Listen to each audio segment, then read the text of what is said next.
Security! Get this trash out of my sight! Now! The words aren't spoken.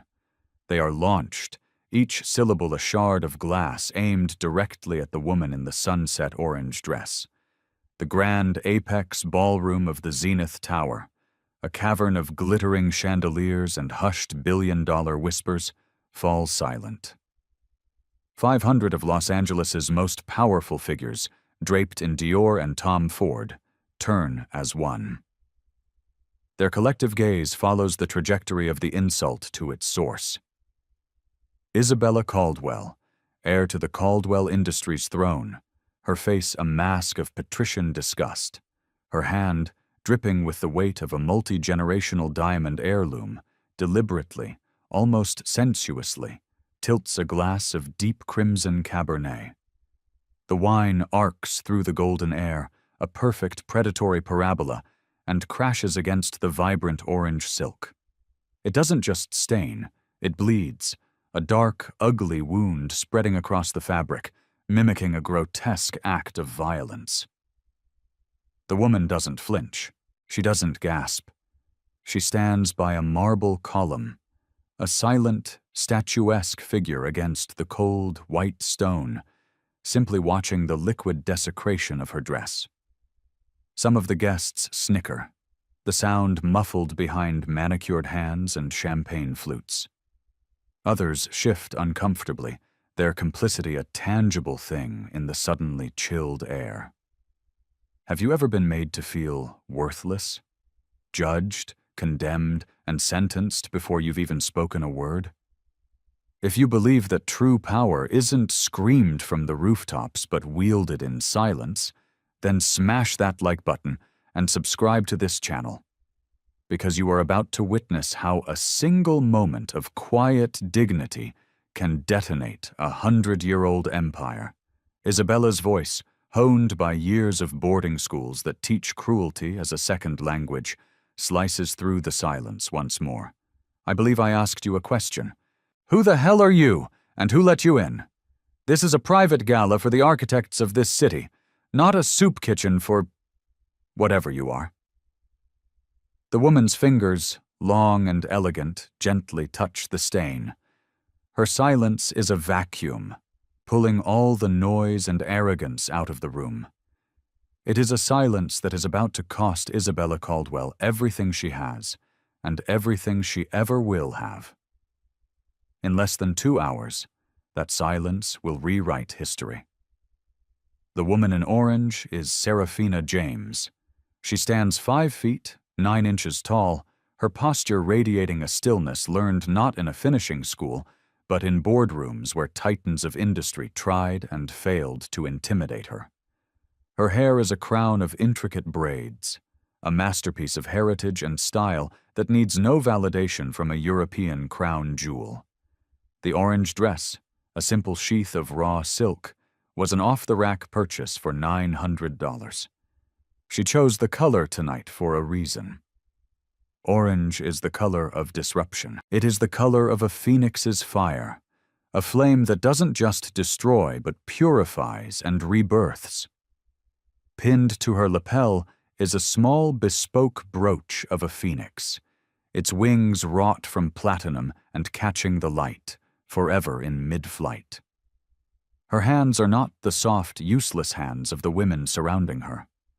A faint, silvery scar runs across her right palm, a memento from a summer spent working the assembly line at her father's struggling auto parts factory in Detroit. It was there she learned that value is built, not inherited. The calluses on her fingertips, now softened by success but still present, were forged during the brutal 72-hour stretches she spent coding the proprietary trading algorithm that would become the foundation of Nexus Strategic Holdings, an empire she built from a condemned warehouse in Detroit, which now commands assets of over $400 billion. 25 years ago, she was a teenager sitting in a sterile bank office, watching a loan officer laugh as he denied her a $2,000 loan for her first business idea, telling her that girls from your neighborhood are a bad investment. 15 years ago, her first major tech venture imploded, leaving her with $37 in her bank account and a choice: eat for the week or pay for the bus ride home. She walked the 7 miles in the rain, the cold seeping into her bones, clutching a bag of ramen noodles that would have to last her 5 days. Tonight, she could buy that bank, fire that loan officer, and then buy the city block the bank sits on as a rounding error in her quarterly earnings. Her portfolio is a sprawling global beast. It includes 62 commercial properties, including the 120-story Zenith Tower, where Isabella Caldwell is currently preening. It includes controlling stakes in 150 companies across 20 countries. When Serafina James clears her throat, global markets brace for impact. When she makes a move, entire industries are forced to recalibrate their future. Isabella Caldwell, on the other hand, inherited her empire at 22 when her father had a fatal coronary on the golf course of his exclusive country club. Caldwell Industries, a venerable 150-year-old manufacturing giant, fell into her lap like a perfectly wrapped Tiffany box. She has never known the terror of a final notice, the gnawing emptiness of hunger, or the soul-crushing weight of a dream deferred. Her education at Yale was a transactional affair, paid for by a new library bearing the Caldwell name. Her seat on the board was a birthright, her first day marked by applause she had done nothing to earn. Her life has been a curated experience, insulated from consequence, shielded from reality. The chasm between these two women is not merely skin deep.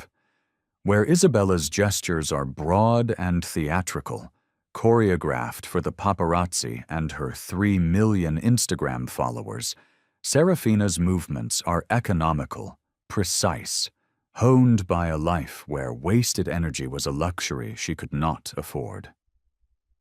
Where Isabella's voice is perpetually raised, a desperate broadcast of her own perceived importance, Serafina speaks only when her words can land with the force of a tectonic shift. And tonight, she has come to move mountains. On the sleek, black tablet clutched in Serafina's hand rests the entire future of Caldwell Industries. It contains a 700-page document, the culmination of 8 months of relentless, covert due diligence. A definitive merger and acquisition agreement worth $6.3 billion. Without this lifeline from Nexus Strategic Holdings, Caldwell Industries, saddled with a crippling debt-to-equity ratio of 92%, will default on its loans and collapse into bankruptcy in under 6 months. The document is a brutal autopsy of mismanagement, a story of an heiress who treated a legacy company like a personal ATM. Serafina's thumb taps a silent, rhythmic beat on the edge of the tablet. 1, 2, 3, 4. It is the same rhythm she used to calm her nerves before scholarship interviews, before boardroom showdowns, before signing the checks that would change the world. It is the rhythm of a countdown. She learned a long time ago that revenge is a meal for the desperate. Consequence, however, is a feast best served cold, on a platter of meticulously documented facts. Every sneering word that drips from Isabella's lips is being captured, not just by the security cameras Serafina had installed last year, but by the phone in the purse of Maya Singh, a young journalist standing near the bar. Maya is live-streaming the entire encounter to a private group of financial activists, a group that is currently screen recording and disseminating the footage. They do not yet know they are witnessing the public execution of a corporate dynasty. Across the room, Julian Croft, a hedge fund manager from Singapore who lost $100 million betting against Serafina 2 years ago, recognizes the subtle Nexus strategic logo on her tablet. His blood runs cold. He knows that logo represents more concentrated power than every single person in this ballroom combined. He takes a discreet step backward, then another, creating as much distance as possible from the impending detonation. He knows a crater is about to form, and he has no desire to be part of the fallout. The wine stain on Serafina's dress is no longer just a stain. It has become a map of every boardroom she was ever locked out of, every assumption ever made about her, every insult she ever had to swallow. She isn't looking at the dress. She is looking at the faces in the crowd, the faces that laugh, the faces that look away in shame, the faces that are secretly filming, hoping to monetize her humiliation. In 30 minutes, every single one of them will swear they were on her side. Her grandmother's voice, a memory from a long-ago Detroit afternoon, echoes in her mind. They will use the beautiful skin God gave you as a weapon against you. They will do it because they fear the power of the mind within you. Let them, Serafina. Fear makes a person show you their true soul. Isabella Caldwell doesn't know it yet, but her soul is laid bare for the world to see. She is already a ghost. The only question that remains is how much of her father's legacy Serafina will allow her to haunt.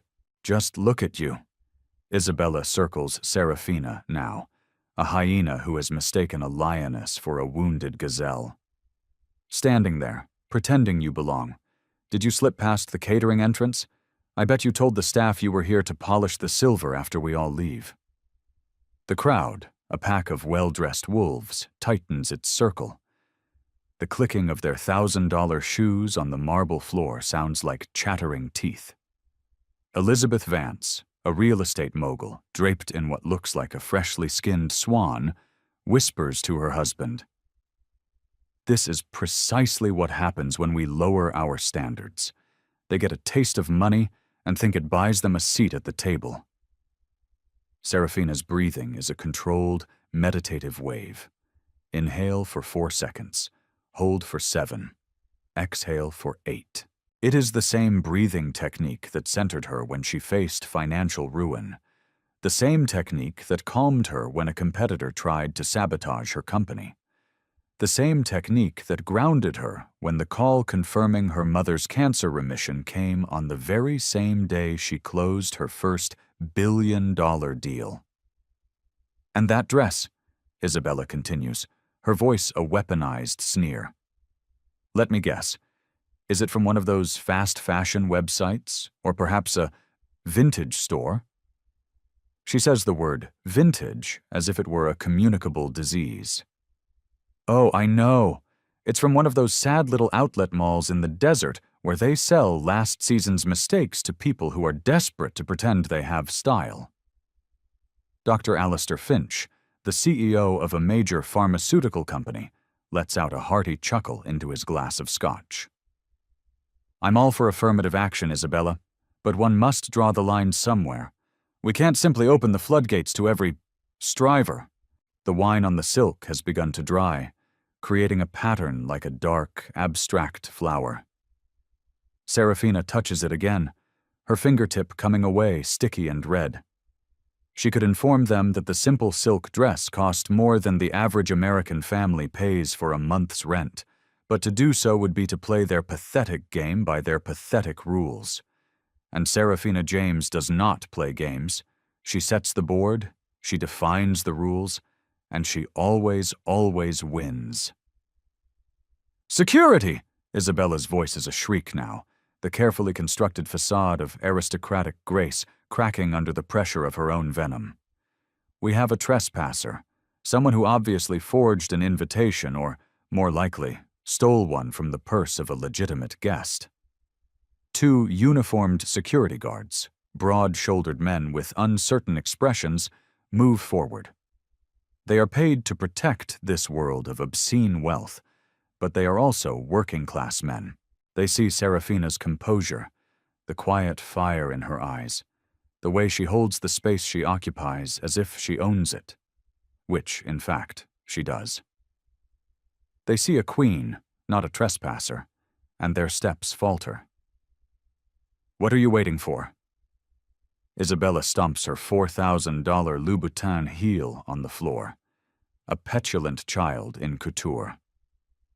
Remove this person from the premises immediately. She is polluting the atmosphere. Marcus Thorne, a Wall Street predator who famously made a fortune by shorting the pensions of factory workers, adds his voice to the chorus. This is the problem. You give them an inch, and they think they own the place. They have no concept of boundaries, of a natural order. Maya Singh subtly adjusts the angle of her phone. The live stream viewer count has just rocketed past 1 million. The comments are a waterfall of outrage and disbelief. The world is watching the rot at the core of the 1% reveal itself in real time. I believe, Serafina finally speaks, and the word hangs in the air, imbued with an authority that silences every other sound. Her voice is not loud, but it has a resonant timbre, the voice of someone who has negotiated peace treaties and hostile takeovers with equal calm. There has been a fundamental misunderstanding. Isabella lets out a harsh, brittle laugh. A misunderstanding? Honey, open your eyes. Take a look around this room. Do you see anyone else here who looks like you? This isn't a diversity luncheon for some inner-city charity. This is where the world is shaped. Trillion-dollar deals are made here. Legacies are cemented. These are concepts you couldn't possibly grasp. The irony is so thick, it feels like it could be bottled and sold as a luxury perfume. If Isabella had spent even 30 seconds with her own research team, she would know that Serafina James closed deals worth more than the entire GDP of a small country just last quarter. But the blinding glare of privilege often obscures the truth, and Isabella's world has always been a hall of mirrors, reflecting only her own inflated image. You probably saw this event mentioned in some equal opportunity pamphlet, Isabella plows on, high on the drug of her audience's approval. Thought you could sneak in, rub shoulders with your betters, and network your way to a handout. Let me give you a piece of advice, for free. People like us don't do charity cases. We don't help your kind. Elizabeth Vance nods, her diamond earrings catching the light. It's truly tragic, in a way. They see what we have, and they think if they can just get close enough, some of the magic will rub off on them, as if excellence were contagious. Serafina's tablet vibrates softly. A single encrypted message from her chief counsel. All subsidiary signatures are secured. The acquisition is yours to execute. Awaiting your final command. The guillotine is in place. The blade is poised. All it needs is one final word from her to drop. "Ma'am," one of the security guards says, his voice laced with profound discomfort. "Protocol requires that I ask to see your invitation." "She doesn't have one," Isabella snaps. "I personally vetted every single name on tonight's guest list. She is a nobody, a ghost, a nothing in a cheap, stained dress who thought she could cosplay as one of us." The words hang in the air, an unwitting confession. One of us. The quiet part said out loud. The admission that this has nothing to do with business, nothing to do with merit, nothing to do with achievement. It is about a tribe defined by bloodlines, by inherited wealth, by the color of one's skin. A tribe that believes belonging is a birthright, not something to be earned 1,000 times over, only to still be denied at the door. Julian Croft, the Singaporean hedge fund manager, moves urgently toward David Chen, the host of the gala. "David," he whispers, his voice trembling.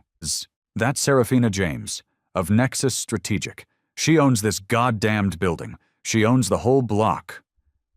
David Chen's face, moments ago flushed with wine and good cheer, turns the color of ash. He takes a step forward, a frantic apology forming on his lips, but Serafina catches his eye. She gives a nearly imperceptible shake of her head. "Not yet. Let her finish digging." Do you know what the most pathetic part is? Isabella is on a roll now, her cruelty reaching a crescendo. "You probably emptied your entire life savings to afford that dress, didn't you? Thinking it would be your ticket in. But class, true class isn't something you can buy at a discount. It's in your blood. It's in my blood. It has been for 6 generations. The live stream viewer count clicks past 5 million. Then 10. Hashtags are born. Tors Apex Gala. Gags Isabella Caldwell. Binds Lady in Orange. Screenshots of Isabella's snarling face are already becoming memes. Unaware that she has just become the most reviled woman on the planet, Isabella Caldwell raises her voice for her grand finale. Security, I am done being patient. Escort this creature out of here before I am forced to call the LAPD and have her arrested for trespassing. Make sure she understands that her kind is not welcome in our world, not tonight, not ever. Serafina looks at the guards, then at the hate-filled face of Isabella, then at the sea of complicit faces around her. She takes a deep, cleansing breath, opens her mouth, and 4 simple words detonate the room. You should have checked. The screen of the tablet in her hands illuminates her face, casting her in a glow that is both angelic and terrifying. She turns it around for Isabella to see. The Nexus Strategic Holdings logo, a stylized phoenix, seems to pulse with power. Beneath it, in bold, stark letters, definitive merger agreement between Caldwell Industries and Nexus Strategic Holdings. Total acquisition value, $6.3 billion. Final execution. Tonight, 10 p.m. PST. Isabella's sneer doesn't fall. It shatters. The wine glass slips from her trembling fingers and crashes to the marble floor, a sound that is somehow louder than a gunshot. Page 812, Serafina continues, her voice as calm and steady as a surgeon's hand. Section C, paragraph 4. Final signatory with ultimate approval authority. She zooms in on the text. Serafina James, founder and chief executive officer, Nexus Strategic Holdings. She looks up from the tablet, her eyes locking with Isabella's. That would be me. The sound that escapes Isabella's throat is not human. It is the sound of a dynasty tearing itself apart from the inside out.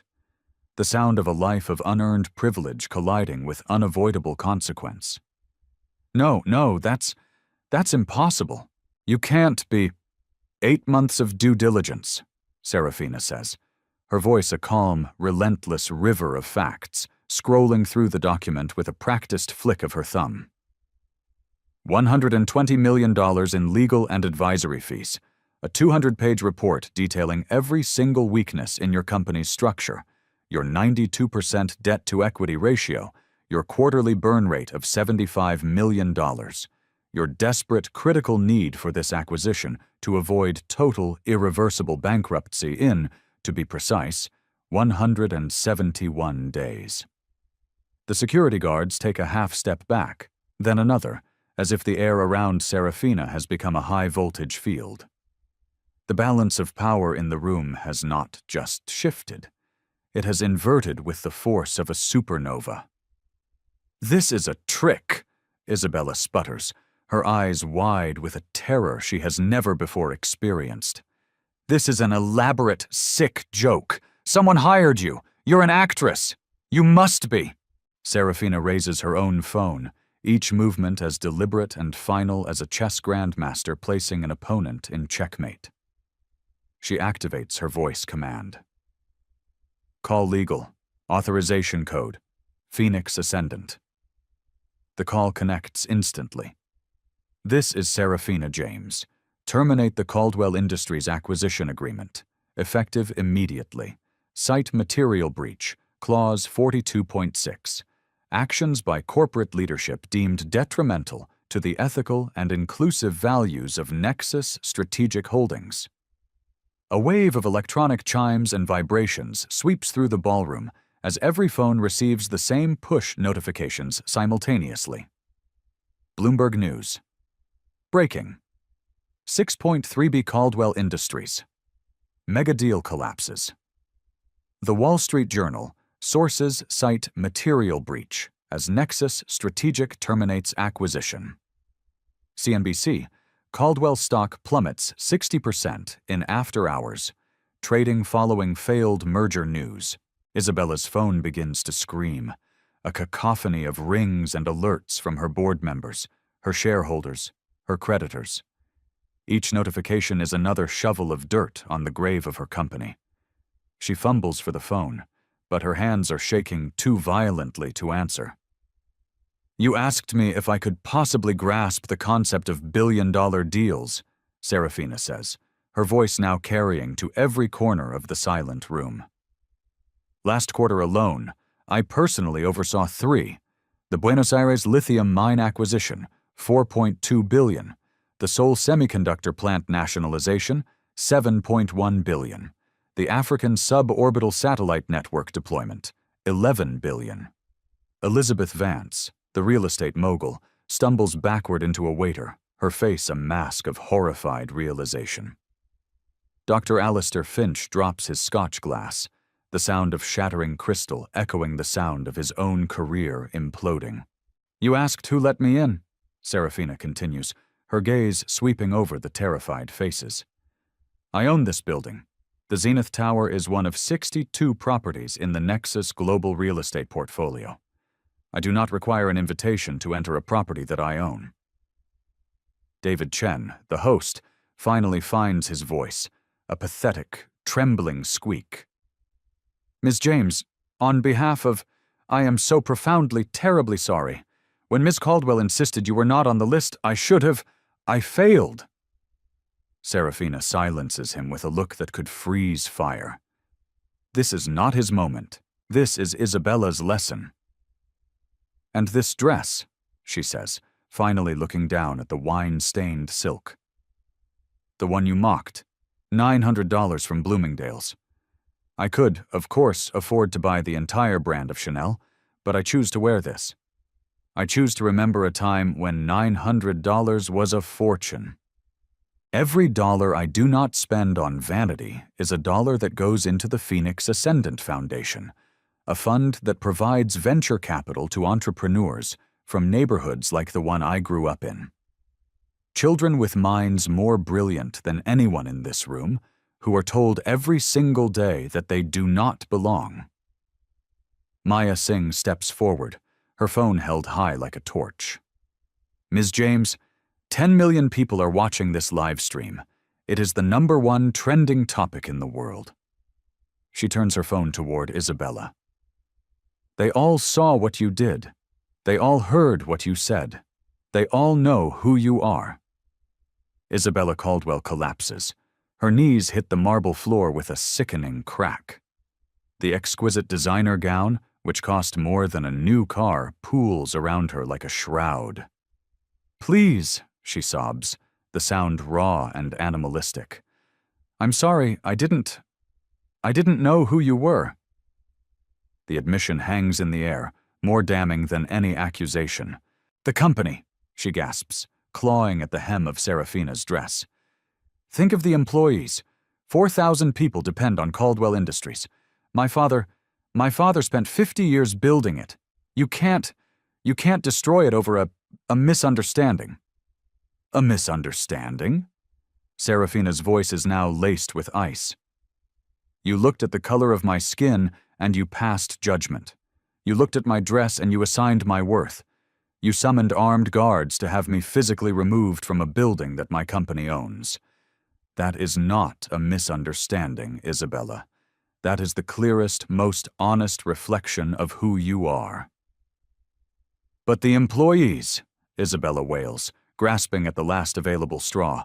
"They will lose their jobs, their homes. Think of them." "I have," Serafina replies, her voice devoid of all emotion. Nexus Strategic will be establishing a $200 million transition fund for all non-executive employees of Caldwell Industries. They will receive a full year of severance pay, lifetime healthcare benefits, and access to our executive retraining and placement services. They will be taken care of. But you, Isabella, and your entire board of directors who enabled your bigotry, you are not part of the transition.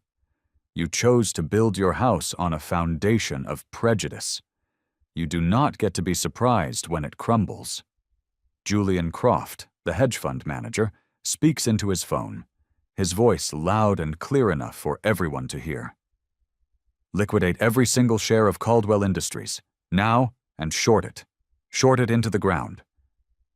The dominoes begin to fall. One by one, other investors in the room pull out their phones, their faces grim.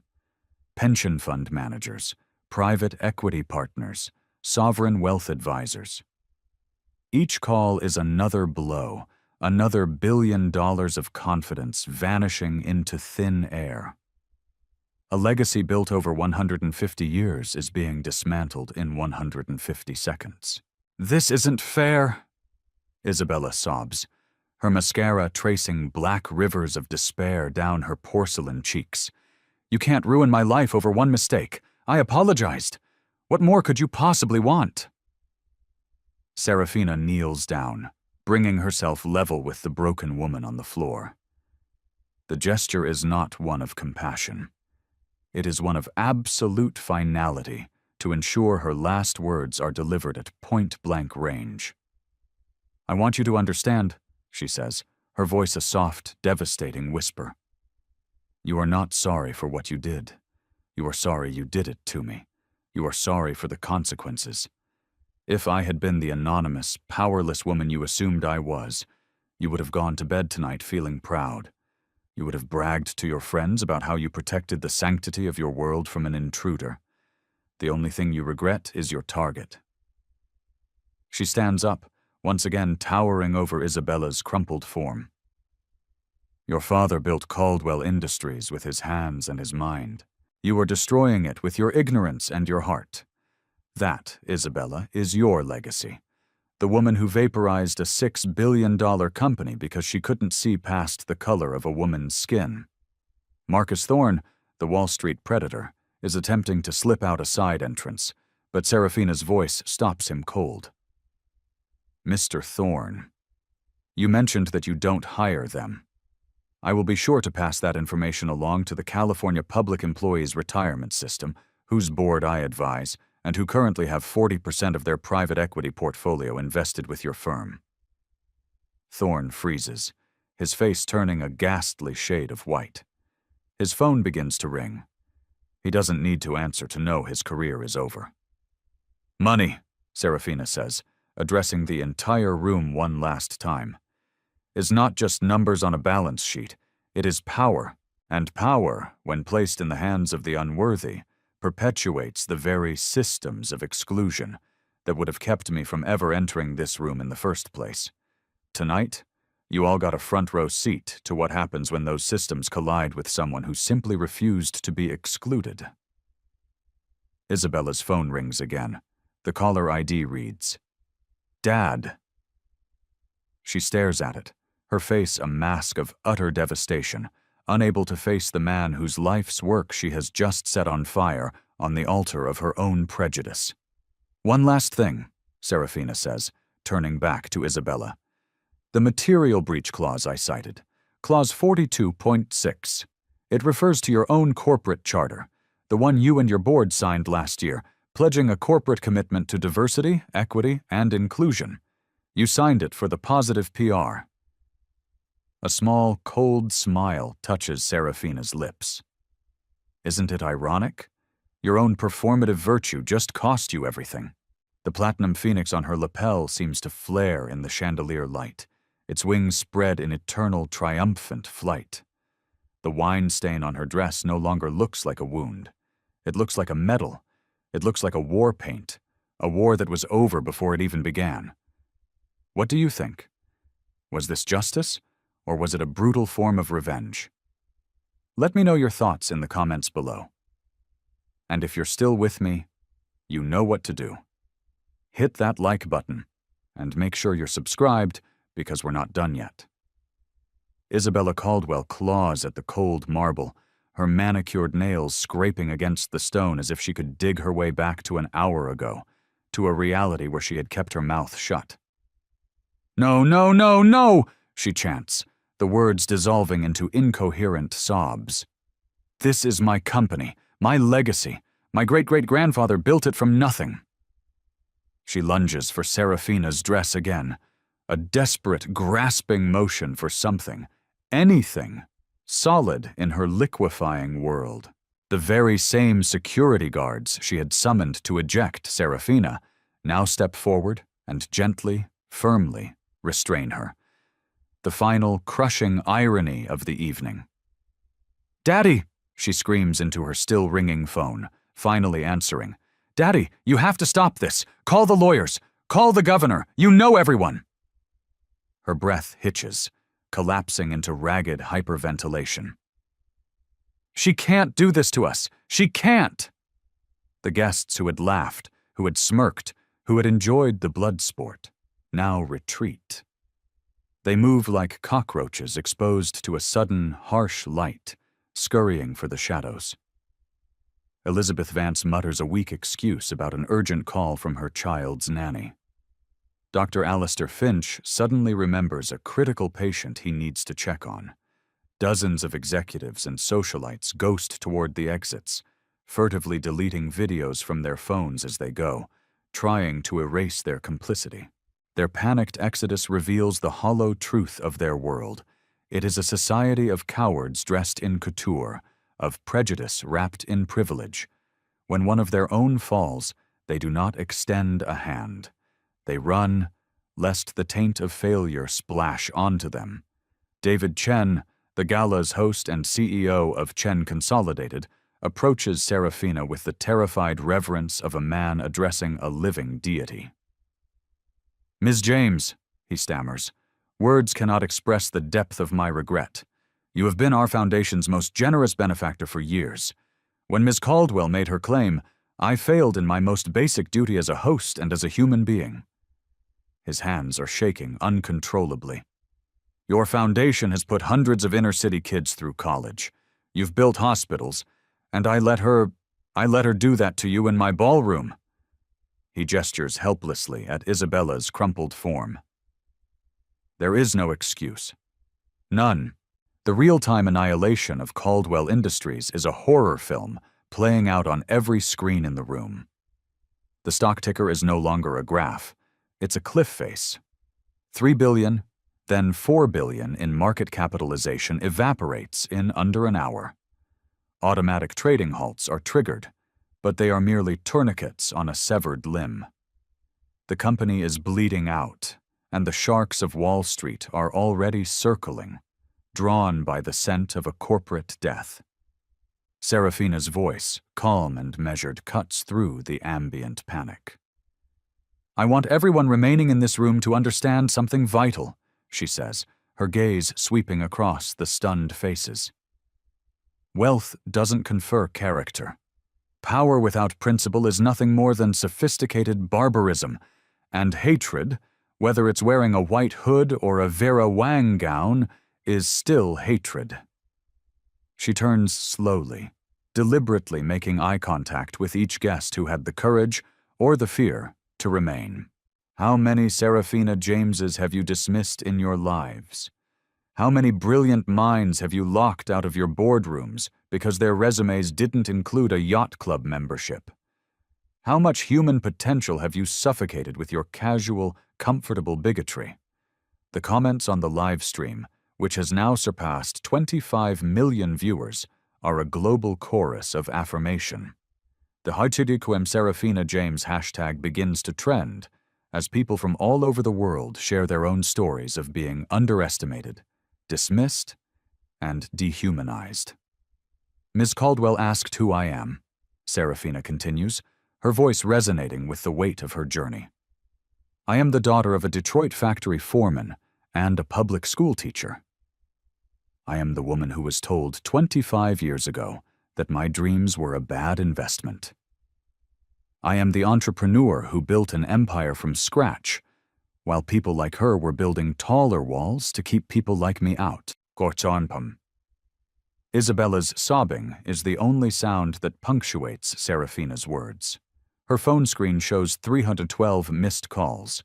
Board members are resigning via text message. The company's general counsel has already emailed her a termination letter, effective immediately.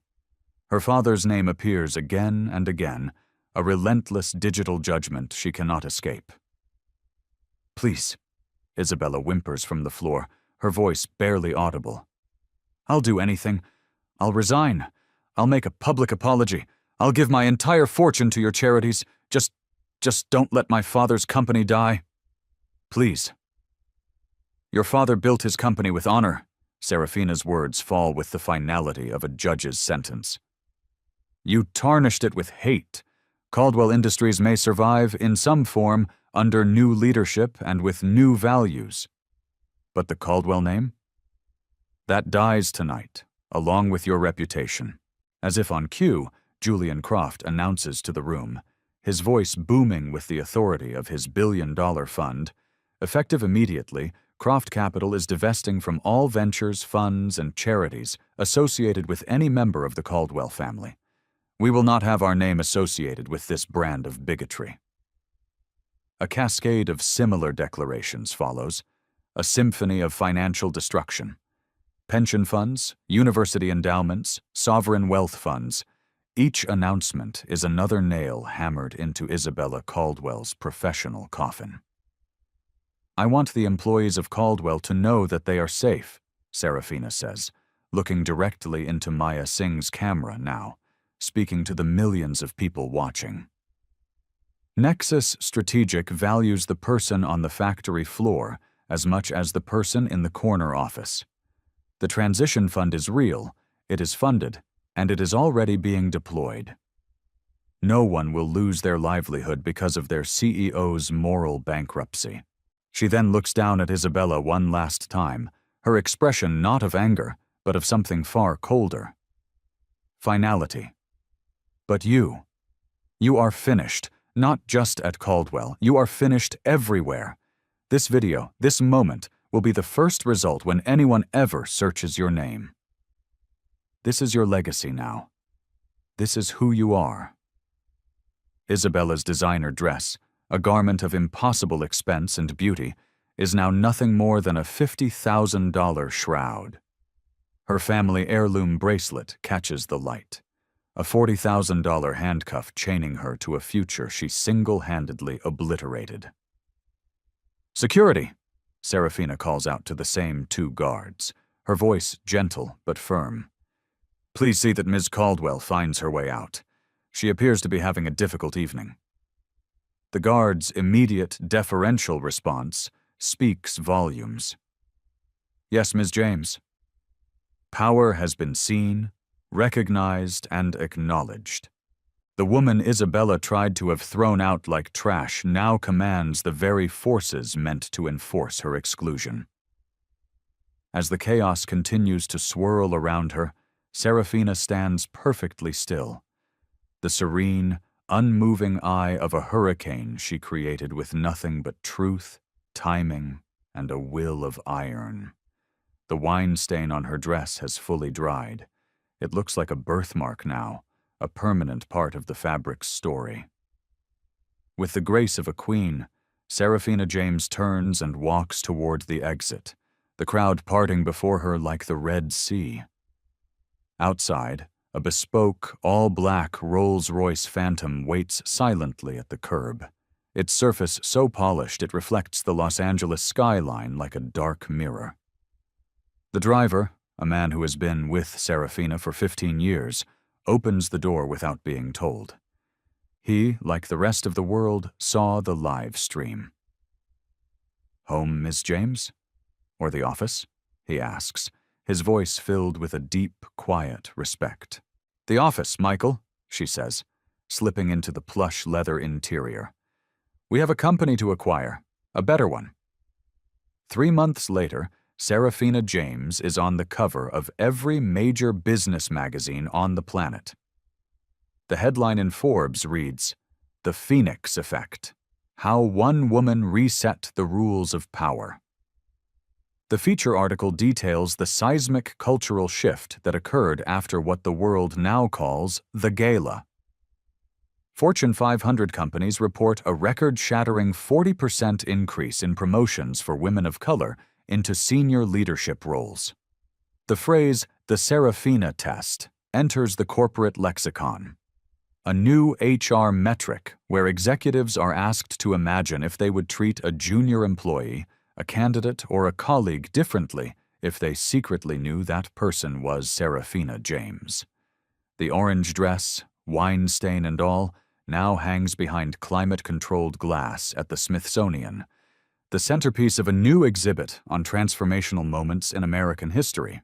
The plaque beneath it reads simply, "The dress that toppled an empire." Caldwell Industries was eventually acquired out of bankruptcy by a competitor for pennies on the dollar. The Caldwell name was scrubbed from the building within 24 hours. All 4,000 employees were successfully placed in new jobs through the Nexus Transition Fund. Isabella Caldwell now lives in a small, rented apartment in the valley. She was last seen working as a shift manager at a high-end coffee shop. Her name changed, her face altered by the quiet shame that now follows her everywhere. She takes the bus to work, standing anonymously among the very people she once considered invisible. A ghost in her own life. At Stanford Graduate School of Business, Serafina James stands at a podium, addressing the next generation of leaders. She is wearing another orange dress, this one just as simple as the first. The platinum phoenix pin glints under the stage lights. "They will tell you that you do not belong," she says, her voice filling the vast auditorium. "They will look at your gender, your skin, your background, or your bank account, and they will try to define your worth for you. They will do this not because they are strong, but because they are terrified. Terrified that talent does not wear a uniform. Terrifying that power is shifting. Terrified that the future does not look like their past." She pauses, letting her words sink in, her gaze sweeping across the thousands of hopeful, diverse faces. "You will all face your own Isabella Caldwells. They will try to make you feel small. They will try to make you doubt your own value. They will try to spill wine on your ambitions." The students are leaning forward, hanging on every word. "But I am here to tell you what I learned that night, standing in a building I owned while a woman who inherited the world tried to throw me out of it. Your excellence is its own invitation.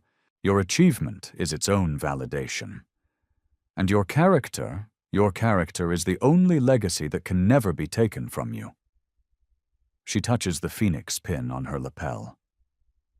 "Every time they try to burn you down, every time they try to reduce you to ashes, you must remember what phoenixes do. You rise. And you make sure that when you rise, you are lifting up everyone else who has ever been told they don't belong." The story doesn't end with a ruined heiress or a triumphant CEO. It ends with a question for all of us. The world is full of doors, both visible and invisible. How many are we willing to kick down, not just for ourselves, but for everyone who is still locked out? Share your thoughts, subscribe for more stories that challenge the status quo, and never, ever let anyone tell you that you don't belong. Your very existence is the revolution.